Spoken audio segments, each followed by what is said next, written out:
Sexto dia da criação. Gente, como está sendo impressionante entender Gênesis, a criação de Deus, e à luz de tudo isso, da ciência, do que está na Bíblia e do que está na ciência, o que a ciência já disse e já comprovou. E até agora, nós estamos vendo que não há contradições. Então vamos lá, estamos falando aqui da segunda fase da obra do sexto dia. Dr. Gerson, Deus, ele criou tudo. A gente viu que ele criou firmamento, ele veio criando as plantas, ele criou animais, ele veio num sexto dia muito importante, porque tudo isso precisava de um dominador. E esse dominador trata-se do homem. Exatamente, porque essas obras que Deus criou, elas são muito complexas. Elas precisam de manutenção e, ao mesmo tempo, elas têm que ser usadas. Mas para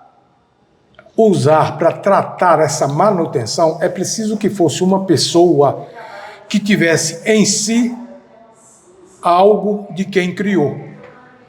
Quando o seu carro dá problema, você leva para consertar na concessionária a que seu carro pertence. Você não leva um carro Volkswagen na concessionária da Ford. Não tem como, né? Porque não foi ela quem fez. Exatamente. Ela não entende daquilo ali. Então, Deus traz, por assim dizer, um preposto dele. Eu gosto de falar parceiro. O homem não sabe criar nada, o homem não consegue. Mas o homem foi ensinado a transformar e a conservar. Tem um trecho que eu separei aqui, que é muito interessante a gente trazer aquilo que de repente não tenha questionamentos, né? Para a gente analisar aqui. Então, Deus cria o homem. É uma vida, né? É aquele que vai dominar sobre os animais, sobre as plantas e tal. E esse assunto, ele enseja algumas considerações, né? Porque, olha bem, os cientistas, eles não apresentaram uma outra forma de explicar o que aconteceu. Vou citar alguns exemplos aqui, Isaac Newton e outros, que eles dizem o seguinte: ao postular que uma vida só pode originar-se de outra, eles deixam claro que, não havendo vida nos elementos químicos que formam a constituição orgânica, a vida veio de um outro lugar, ela é extraterrestre. Eu queria que o senhor comentasse isso para a gente, porque parece ser complexo, mas não é. Na verdade, desde a filosofia grega que floresceu no terceiro, quarto século antes de Cristo, Aristóteles cria na abiogênese. Na verdade, ele cria na sopa de proteína de onde a vida surgiu. Só que já na nossa era, já no século XVIII, surge essa pessoa que você falou aí, o Louis Pasteur, que provou uma coisa que você pode provar. Se você guardar leite numa vasilha hermética, fechada, não vai acontecer nada com ela. Ele apenas vai coagular, vai fazer a coalhada, o iogurte. Mas se você deixar ele num ambiente aberto, ele vai ser contaminado por moscas. Aí foi a briga do Pasteur. Ele provou que não sai mosca de leite. Sai mosca de leite contaminado por mosca. Então, isso derrubou a geração espontânea. Não há geração espontânea. A grande questão é de onde veio a vida. Você não consegue, já se tentou, montar elementos químicos fazendo proteínas, mas não há dinâmica, não há mobilidade. Então, a vida só pode ter vindo de fora.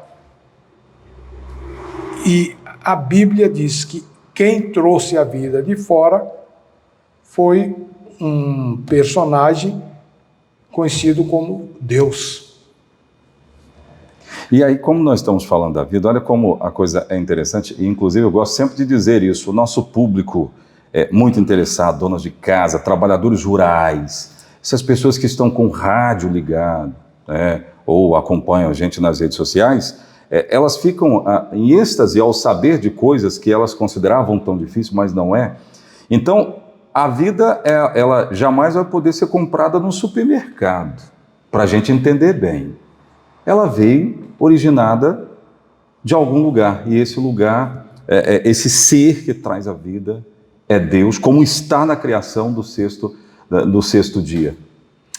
Para usar essa linguagem prática, para atingir as pessoas que não tiveram oportunidade de um acesso a material científico, eu acho que tem um teste muito simples, aliás, 2. Vamos lá, quais são? Eu estou aqui porque minha mãe me colocou aqui. Você está aqui porque sua mãe se colocou. Aí você vai retrocedendo, minha mãe, minha avó, minha bisavó, tetravó, Isso tem que ter um fim. Isso tem que ter um fim. Nós não sabemos explicar isso. Agora veja. Eu falei para você que não existe nenhuma contradição da ciência. O que a ciência diz é isso que Lavoisier diz.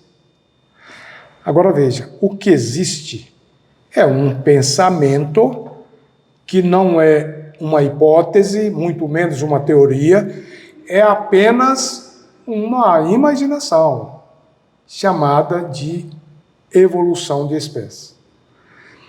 Essa evolução, ela esbarra exatamente no que nós falamos no tópico anterior. Evoluir, uma coisa para evoluir, ela tem que ter um começo. E ela não tem esse começo. Então, de novo, chamando aqui nossos amigos, motoristas, dona de casa, pedreiro e todos nós que somos operários de áreas diferentes. A prova muito fácil, Oséias. Quem ensinou a pessoa, o homem, falar? Se o homem evoluiu de espécies inferiores, existe alguma espécie inferior que fala? Não vai ter. O homem aprendeu a falar com seus pais. Seus pais, com seus pais, com seus pais, com seus pais. Então, alguém ensinou o homem adulto, a falar. Não foi o macaco, que é considerado o primata mais perto do homem, porque macaco não fala. Mas papagaio fala. Não, papagaio fala algumas palavras decoradas, mas ele é incapaz de sair daquilo que é decorado. Aliás, essa é uma característica do ser humano, é que hoje já existem computadores com memória superior à do homem, mas ele não é capaz de improvisar. E o homem é capaz de improvisar. Então, vamos lá. A vida veio de um outro lugar. Ela é, então, extraterrestre. E o que passar disso seria... especulação. Uma especulação. É uma especulação. Então, a Bíblia, mais uma vez, ela narra aquilo que é próximo da verdade. Sim. Eu até diria que ela é a verdade. A verdade. O que não se tem... Veja só. Se a vida veio de fora e nós não conhecemos o fora, nós não conhecemos ainda nenhum lugar que tem vida. Pode ser que tenha água em Marte? Pode. Ainda não estou dizendo que tem vida. Pode ser que tenha água em algum sítio extraterrestre?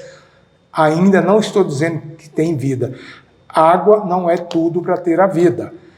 Então, nós temos que admitir, que assumir que a vida veio de alguém superior a nós, que a teologia e nós, os homens comuns, chamamos de Deus.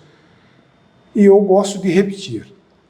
O dia, José, que você puder conseguir pôr Deus na objetiva do microscópio, é você que é Deus. Porque você é superior. Ele te é subordinado. Por outro lado, a própria forma do homem agir, do homem raciocinar, você consegue ver que chega a um limite, a um horizonte, que ele está para lá, mas você não consegue ir. Dali para lá você não vai, mas existe. Por que você não consegue ir? Porque quem vai lá é uma mente superior à sua. Muito bem. E essa mente superior, ela traz alguns detalhes. Por exemplo, eu separei um outro ponto aqui muito interessante. Olha bem. Quando parecia ao observador que tudo estava pronto, para Deus faltava a própria razão de ser de todo criado. A criação do homem não podia se dar pelo simples comando verbal para a função que ele teria. Deus, então, o fez de forma singular, artesanal. Mais uma vez, a gente está falando de uma criação perfeita, de algo perfeito. Oséias, eu vou explicar, vou entender seu questionamento. Veja só, existe uma entropia perfeita do primeiro dia até meio-dia do sexto dia. As coisas vão sendo criadas, e quando você diz que o homem veio, tudo em função do homem. O homem, para viver, precisa de luz. Criou-se a luz. Precisa de água. Não água em excesso.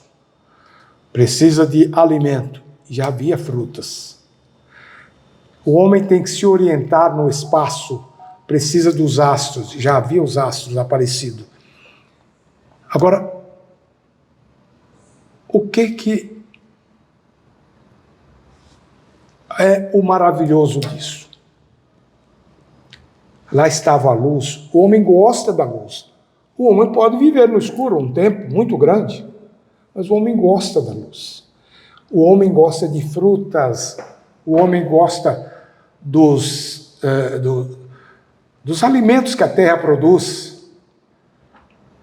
Então, eu vejo nisso uma coisa sobrenatural. Eu sou um homem de interior, nasci lá no interior de Minas. Eu não conhecia pizza. Eu não gostava de pizza. Um dia eu passei a conhecer e passei a gostar. O homem que chegou a existir, o grande milagre é que ele gosta das coisas que foram preparadas para ele. É por isso que eu falo entropia positiva. O bem é bom e ele aprecia isso. Eu separei um último ponto nesse assunto que é tão bacana. Estamos falando da criação do homem, uma situação extrema, perfeita.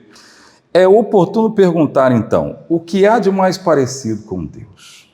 É muito oportuno.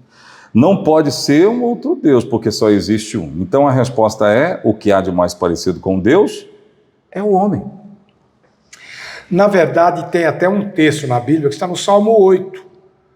Ele diz que Deus criou o homem à sua imagem. Um pouco menor do que Deus. Um pouco, não é muito, é um pouco menor. Ou seja, não há uma criatura intermediária entre Deus e o homem. Pudera, Oséias, o homem precisava aprender a manipular a palavra. Não é só falar blá blá blá. E eu estou falando com quem sabe muito bem o que eu estou falando. Se você me der o microfone lá da rádio, vai ser um desastre. O senhor está com o microfone da rádio. Eu preciso... Você está entendendo? Tinha que ser uma pessoa que pudesse falar, porque Deus chegou aqui falando. A primeira coisa que ele fez foi falar. Então, toda vez que você está lá na ronda da cidade, você está repetindo o que Deus fez. Falar, saber falar. Era preciso que fosse uma pessoa parecida com Deus. Saber corrigir erros que o próprio uso, os animais iriam envelhecer, as coisas iriam envelhecer.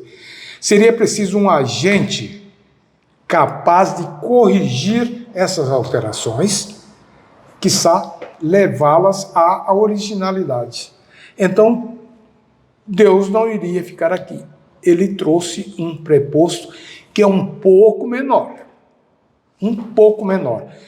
Ele tem a capacidade de pensar como Deus pensa, Ele tem a capacidade de falar, como Deus fala. Ele tem a capacidade de agir, como Deus age. Então, para a gente fechar, olha bem que interessante o que a gente viu aqui. Sexto dia. Deus precisava, então, de um moderador, né? ou um dominador, aquele que iria dominar, sobre o que já estava criado. Então, cria o homem. A vida, ela vem de algum lugar.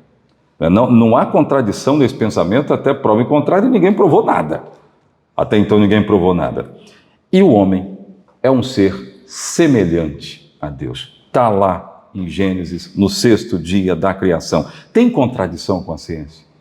Então, eu só queria voltar um pouquinho para a história que você falou aí do animal parecido com o outro, com o gato. Só para concluir o seguinte: só existe um Deus. Uhum.